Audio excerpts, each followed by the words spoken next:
Merhaba, hoş geldiniz. Ben Sercan, umarım keyifler yerindedir. Hepsi bir arada kayıt paketleri son kullanıcı için hep çok kullanışlı ve yapacağımız işe hızlıca başlamak ve odaklanmak için gerekli ürünler haline geldi artık. Bu videoda Fify'nin T732 modelini inceleyeceğiz. Bundle bir set, içerisinde hemen her şey var. Detaylarına gireceğiz. Şimdi hangi senaryolarda kullanacağız T732'yi? Hem biraz okuma yapacağız, biraz müzikli sunum yapacağız. Bütün senaryoları da az çok incelemeye çalışacağız. Şimdi teknik özelliklerine bakarsak yine yayıncıların çok sevdiği alanda bir mikrofon. USB üzerinden bağlantınızı yapıp sesi direkt yayına verebiliyorsunuz. 50 Hz ile 20 kHz arasında frekans aralığı olan podcasterlardan yayıncılara, habercilerden tüm dijital içerik üreticilerine, seslendirme sanatçılarından solistlere, öğrencilere, öğretmenlere, özellikle online olarak yayın yapan, öğreten ya da öğrenen bütün eğitim alanındaki çalışanlara, bütün eğitim alanındakilere, kısacası herkes için uygun olacak bir mikrofon. Bundle olma sayesinde de beraberinde gelen yayıncı mikrofon standından pop filtreye, USB kablosundan tak çalıştır ve herhangi bir bize zorluk çıkartmayacak bağlantı tipinden shock mount'una, herhangi bir masa ya da çevresinde oluşacak sarsıntılara karşı engelleyecek shock mount'undan direkt standlara takılabilir halde aparatları ve masaüstü tripodundan yine bir başka standa takmak istediğimizde gereken bütün bağlantı araçlarına kadar hepsi bir arada setin içerisinde çıkıyor. Zaten videonun bir yerinde şimdi kutu açılışında göreceksiniz. Ama benim için en çok hoşuma gidenlerden biri de açıkçası normal bir kondenser. Çok hassas mikrofonlar olduğu için bunlar. Normal kondenser mikrofonlarda sesimizin patlama olasılığı var. Normal mikrofona ses gönderdiğimiz zaman pa, pe, po, pö böyle patlamalar giderken pop filtre olduğu zaman iş biraz daha değişiyor. Pa, pö. Ses aynı güçte gidiyor ama patlama olmuyor bu durumda. Ve tabii bu şekilde bir pop filtreye alışkın olmayanlar için de ekstradan yanında bir de mikrofon süngeri var. Mikrofon süngeriyle bir sesi kullanırken, sesimizi kaydederken sesimiz biraz daha çevresini kapattığımız için, frekansları da açıkçası kestiğimiz için sesimiz biraz daha boğulabilir. O yüzden süngerle kullanım zaman zaman sizde farklı bir duyum sonucu verebilir. Bunu da ekstra bir bilgi olarak sunmak isterim. Aynı zamanda bir de şu güzellik var. Shock mount'ımız dışarıdan gelecek olan darbelere, yani şimdi masada oluşacak darbe ya da mikrofon standında oluşacak darbe ile mikrofonun üzerinde şöyle ufak dokunayım, oluşacak darbe tabii ki farklı. Shock mount dışarıdan gelen o şok emici özelliğiyle dışarıdan gelecek bütün o darbeleri, sarsıntıları, titreşimleri ortadan kaldırıyor. Bir de yanında shock mount'un üzerinde lastik bazı bağlantılar var. Onunla ilgili de yedek aparatlar da gönderilmiş. Gayet güzel, şık bir düşünce. İşte tabii her şey böyle kutuda olunca da bize kalan ürettiğimiz içeriği en keyifli şekilde hazırlamak, planlamak ve izleyiciye sunmak diyebiliriz. Yayıncı tarafındaysanız eğer. USB üzerinden çalışan bir mikrofon olduğu için de açıkçası bilgisayarımız bu mikrofonu bir ses kartı olarak görüyor tabii ki. Enstrüman girişi olmayan bir ses kartı olarak görüyor. Dolayısıyla da mikrofon girişimiz, bu mikrofon kulaklık çıkışımızda normal bilgisayarımızın üzerindeki kulaklık çıkışına bağlayabiliyoruz. Böylece de arada gerekli olan herhangi bir ses kartı, XLR kablo ya da normal düz sinyal kablosuyla ilgili herhangi bir parazit oluşmuyor. Herhangi bir gecikme olmuyor. Direkt takıyoruz, çalışıyoruz. Kulağımıza sinyaller geliyor ve tabii ki de diğer incelemelerde olduğu gibi, sadece Fify değil, tüm incelemelerde olduğu gibi kanalımda sesle ilgili herhangi bir değişim ben özellikle belirtmedikçe yapmıyorum. Sesi YouTube'da yayınlanacak hale getirdikten sonra size sunuyorum. Üzerinde özellikle bir değiştirme, düzeltme, herhangi bir parazit varsa bunları giderme, temizleme gibi bir durum yapmıyorum ki olması gereken de o. Çünkü bu mikrofonun normal tonu, sesi, varsa paraziti neyse onun o şekilde size karşıya gelmesini istiyorum. Ben de açıkçası bir mikrofonu izlerken, incelerken, incelenmesini değerlendirirken bu şekilde duymak isterim. Şimdi dilerseniz bir iki sesimi şu anda veriyor olmama rağmen sadece bir metin üzerinden okuma gerçekleştirelim.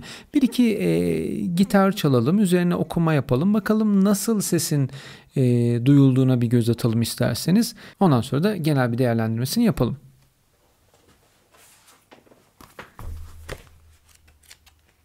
Telifle ilgili bir sorun olmadığı için biliyorsunuz sesli kitaplarda da telif durumu var. O yüzden elimde henüz bir problemini yaşamadığım Seth Godin'in Dip adlı kitabı var. Bunun Vazgeçin adlı bölümü var. Benim sevdiğim de bir kitap ve sevdiğim de bir bölüm. Bunu size okumak isterim. Vazgeçin. Vazgeçmek bazen iyidir. Aslında sık sık bırakmakta da bir sakınca yok. Eğer çıkmaz bir yolda ilerliyorsanız bırakmalısınız. Eğer bir uçurumla karşı karşıya kalırsanız bırakmalısınız. Eğer üzerinde çalıştığınız proje sonundaki ödüle değmeyecek bir dipte ise bırakmalısınız. Eğer doğru projeleri bulmak istiyorsanız hiçbir yere gitmeyen projeleri bırakmanız şarttır. Her iki şeyde birden dünyanın en iyisi olabilmek için gereken zamanı, tutkuya ya da kaynağa sahip değilsiniz. Bu da böyle güzel bir pasajdı. Şimdi bir de gitarla ilgili küçük bir deneme yapalım. Bunu da yapmamın sebebi tek mikrofon almış olabilirsiniz. Şartlar buna el vermiş olabilir ya da birden fazla mikrofonu bilgisayarınıza ya da cihazlarınıza bağlamak istemiyor olabilirsiniz. Bu durumda direkt tek mikrofonla olan senaryoya bakalım isterseniz. Fifine T732 tabii ki USB ile bağlantı yapabileceğiniz, PlayStation'dan Windows'a, Mac'ten mobil cihazlarınıza kadar her cihaza bağlama şansınız var. Buna giren taraf USB-B, diğer ucu ister Type A ister Type-C olarak bağlayabilirsiniz.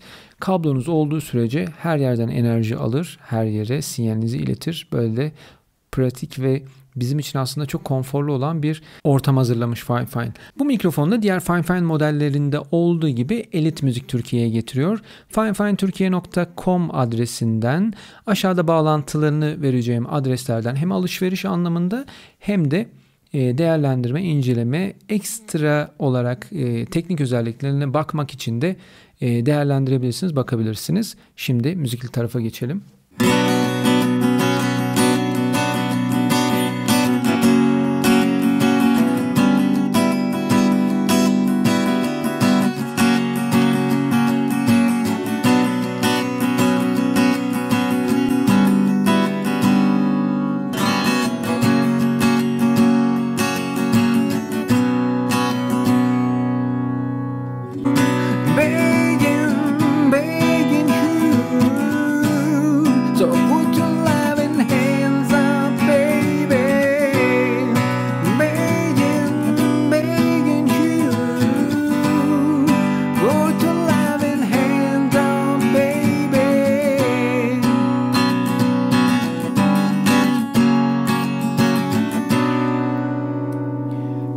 Yüksek vermiş olabilirim sinyali çünkü duymadan sinyali verdim. Tabii ki bunu çok daha yakın ya da uzak olarak okuyabilirsiniz. Önemli olan burada vokal ve enstrüman dengenizi ayarlamanız. Normalde tabii ki sinyali bu şekilde de verebilirsiniz.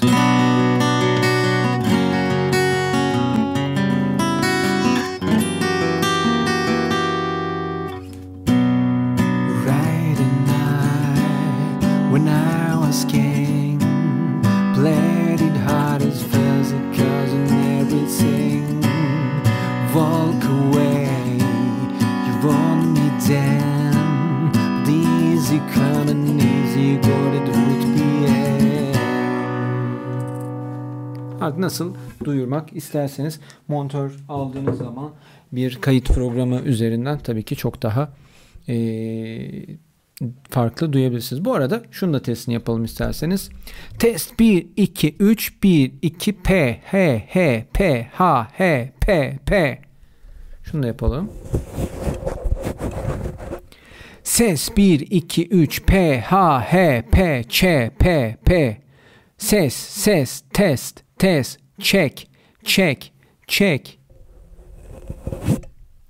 Check, check. Sesim bunu taktığımda şu an duymuyorum ama daha koyulduğunu düşünüyorum. Herhangi bir sesle oynama yapmadan zaten bunu sizlere vermiş olacağım. Hatta şöyle yapalım. check, check, control, check, check, control, check, check, control, check, control. Elinizde birden fazla seçenek var. Nasıl değerlendirmek isterseniz, nasıl kullanmak isterseniz ona göre bir ayar yaparsınız. Fify'nin T732 bundle setiyle bir aradaydık. Detaylıca incelemeye çalıştık. Sinyallerini duyduk. Teknik özelliklerine baktık. Umarım sizin için bilgilendirici bir video olmuştur. Aklınıza gelenleri, yorum ve eleştirilerinizi lütfen yorumlar bölümünde benimle paylaşın. Karşılıklı konuşalım, değerlendirelim. 50 Hz ile 20 kHz arasında olan böyle bir modelle bir aradaydık. Umarım bilgilendirici bir video olmuştur. Bir sonraki videoda görüşmek üzere. Kendinize çok iyi bakın. Hoşça kalın. Esen kalın.